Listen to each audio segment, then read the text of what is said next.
Hi, I'm Mary, and today I want to share a story about how my life with my husband, Aaron, took an unexpected turn that changed everything.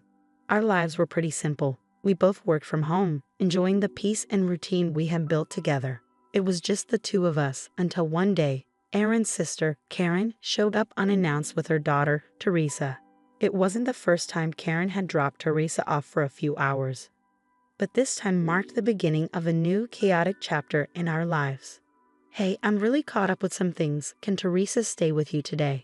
Karen asked, her voice rushed as she barely waited for a response. She practically pushed the stroller into our living room. At first, it was just a few hours here and there, and we didn't mind. Teresa was a delight, her laughter filling our home with a warmth we hadn't realized was missing. But soon, Karen's visits became more frequent, and her stays longer, often without any prior notice. One evening, as Aaron and I were in the middle of a project deadline, Karen called. "I need to leave Teresa with you for a couple of days. I'm heading out of town for an emergency," she said, sounding desperate. "But Karen, we have a huge presentation tomorrow. We really can't." I started to protest, but she had already hung up. An hour later, Teresa was on our doorstep, sleeping peacefully in her carrier, unaware of the inconvenience her mother had just created. As days turned into weeks, Aaron's patience began to wear thin. "We can't keep adjusting our lives like this. It's not fair to us or to Teresa," he vented one night as we tried to rework our schedules yet again to accommodate another one of Karen's last-minute drop-offs. I know. Let's sit down with Karen this weekend and set some hard rules. She needs to understand that we have our own lives," I suggested, hoping we could bring some order to the chaos. That weekend, we sat down with Karen over coffee, trying to express our concerns. "We love Teresa, you know that, but we need more predictability. We can't keep functioning this way," Aaron explained, trying to keep his tone neutral. "Yeah, sure, I get it. I'll try to give you more heads up next time," Karen replied nonchalantly, brushing off the seriousness of our request. Despite our conversation, nothing changed. Karen's promises to plan better were empty, and Teresa's surprise stays continued, straining not just our schedules but our marriage too. Every time Karen called, my heart sank, knowing the disruption each call brought with it. Our story was turning into a cycle of frustration and makeshift solutions as Aaron and I struggled to balance our unexpected role as part-time parents with our professional responsibilities.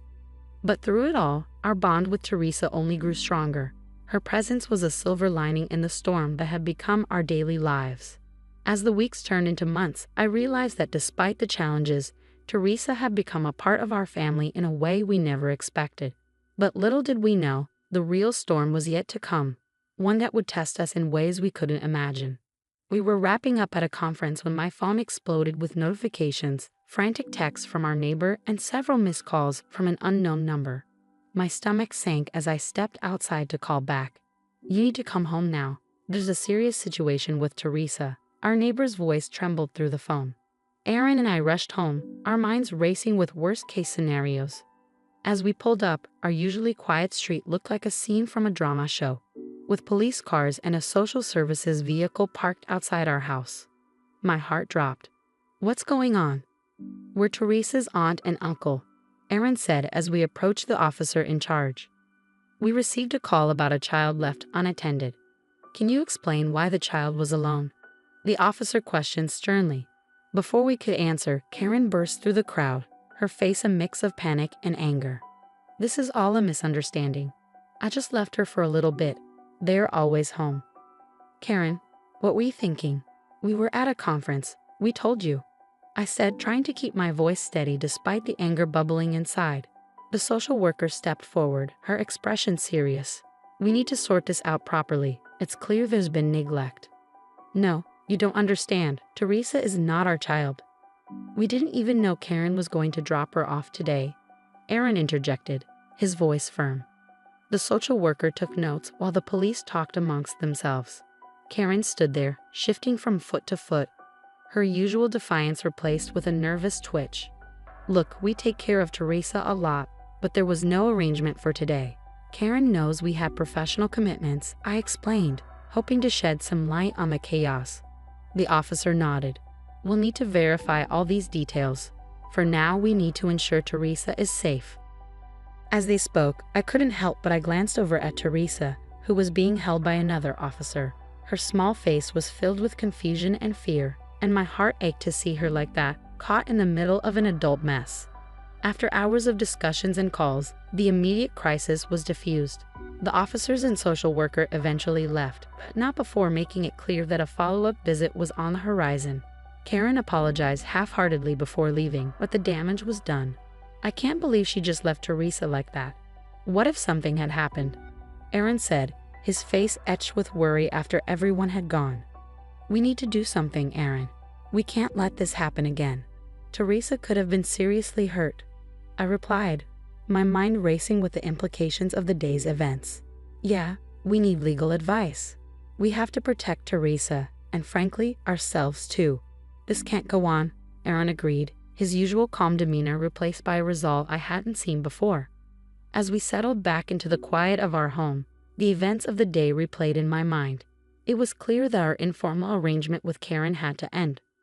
For Teresa's sake, and for our peace of mind, we needed a solid plan, one that would ensure her safety and our legal protection.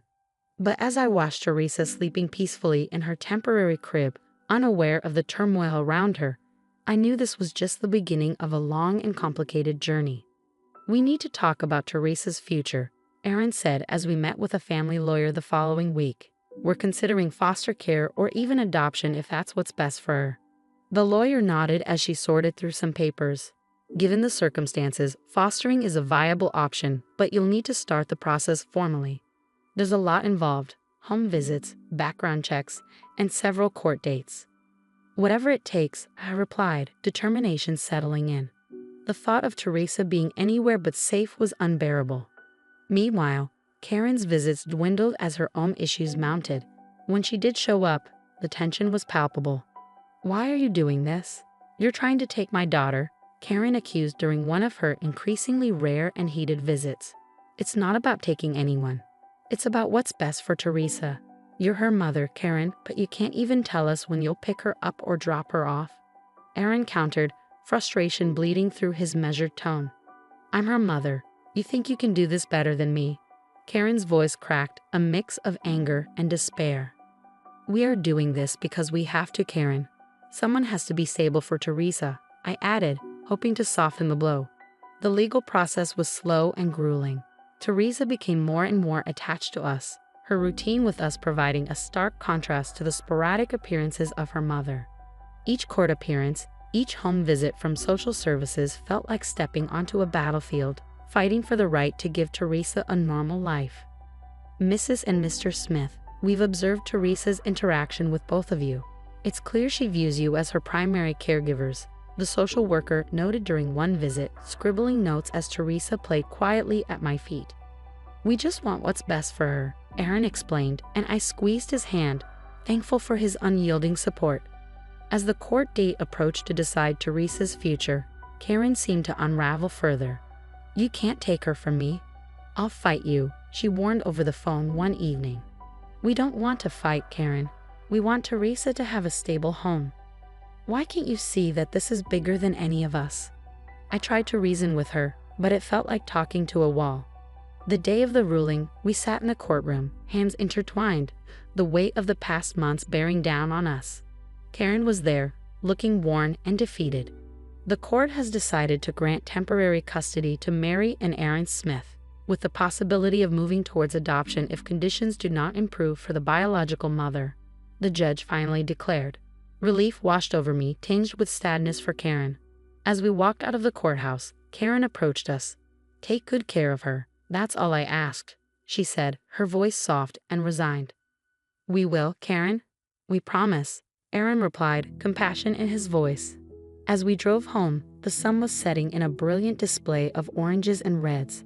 I looked at Teresa in the rearview mirror, her eyes sleepy but content. The road ahead would be long and perhaps never easy, but as long as Teresa was with us, it felt right. Her laughter filled the car, a sound now as essential as air, and in that moment I knew we had made the right decision, no matter how hard it had been to get there. Let's get this room fixed up for Teresa. She deserves a space of her own, Aaron said as we surveyed the guest room, now destined to become Teresa's nursery. Paint samples and fabric swatches were spread out on the floor, a kaleidoscope of potential.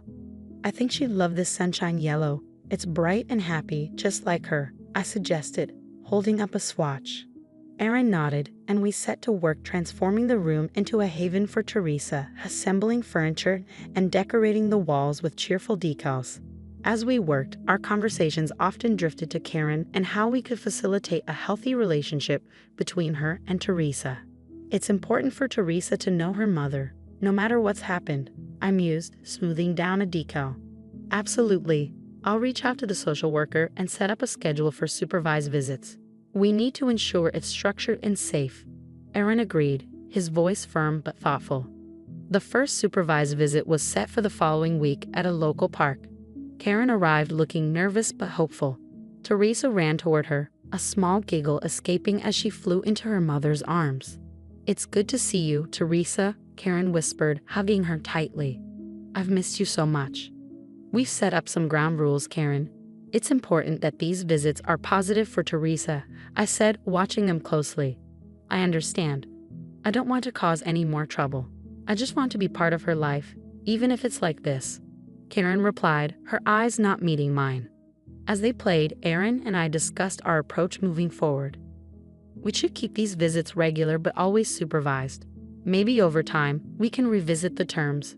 Agreed, but for now, we need to keep control, I said, watching Aaron's gaze linger on Teresa and Karen, who were now laughing together. "Let's just see how these visits go. We can adjust as needed," Aaron responded thoughtfully. Over the next few months, the visits became a routine part of our lives.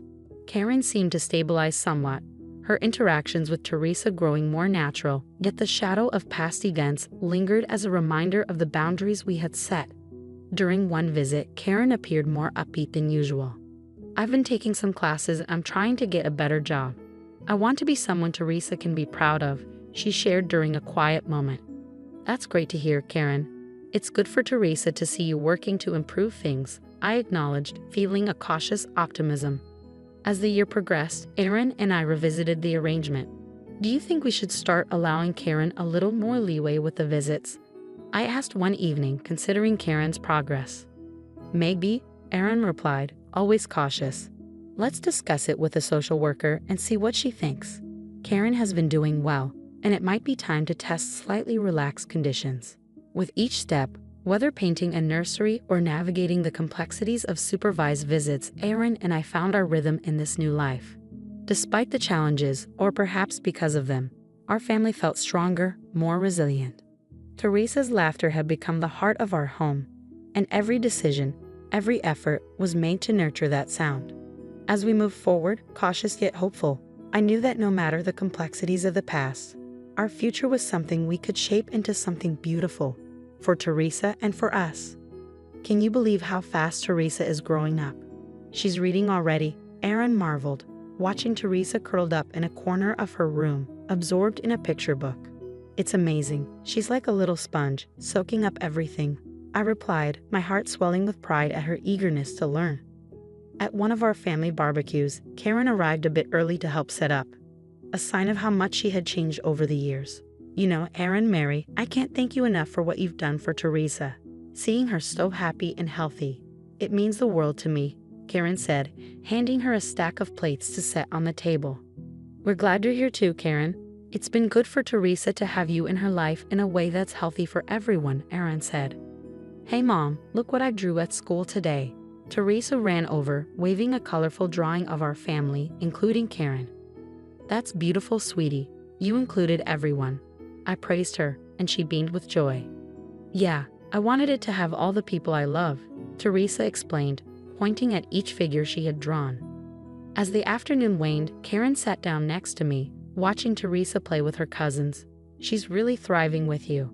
I've been going to therapy, really working on myself. It's not easy, but seeing Teresa like this helps a lot." "It sounds like you're really making progress, Karen. That's great to hear," I responded, genuinely happy for her efforts. "Yeah, I just wish I'd gotten help sooner, but I guess we all come to things in our own time," Karen reflected, her tone tinged with regret, but also hope. As Teresa's birthday approached, I felt a deep sense of fulfillment. Aaron and I had stepped into roles we never planned for, but now I couldn't imagine our lives any other way. We have formed a family, not just through blood, but through choice, love, and patience. Watching our little girl laugh, her life a tapestry of love and resilience, I knew we had done something truly wonderful. Now that our story has reached its conclusion, I have a thought-provoking question for you all. Do you think Karen should have been given a chance to be more involved in Teresa's life earlier, considering her efforts to improve herself? Or did Mary and Aaron make the right decision by waiting until she proved her stability?